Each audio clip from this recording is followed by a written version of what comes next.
আগামী বছরের ফেব্রুয়ারিতে জাতীয় সংসদ নির্বাচন হবে কিনা তা নিয়ে জনমনে প্রশ্ন আছে বলে মন্তব্য করেছেন বিএনপির সহ আন্তর্জাতিক বিষয়ক সম্পাদক ও সাবেক সংসদ সদস্য ব্যারিস্টার রুমিন ফারহানা।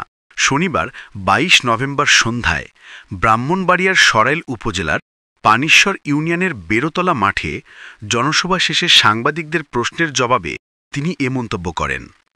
রুমিন ফারহানা বলেন, জাতীয় সংসদ নির্বাচন নিয়ে স্বাভাবিকভাবেই একটি ভয়ভীতির জায়গা আছে, কারণ বর্তমান আইনশৃঙ্খলা পরিস্থিতির পাশাপাশি বিভিন্ন রাজনৈতিক দলগুলো তাদের নানা দাবি দেওয়া নিয়ে সামনে আসছে।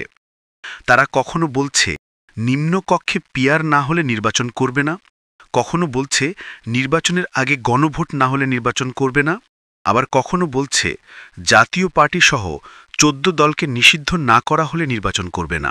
এমন পরিস্থিতিতে নির্বাচন ঘিরে একটি অনিশ্চয়তা আছে।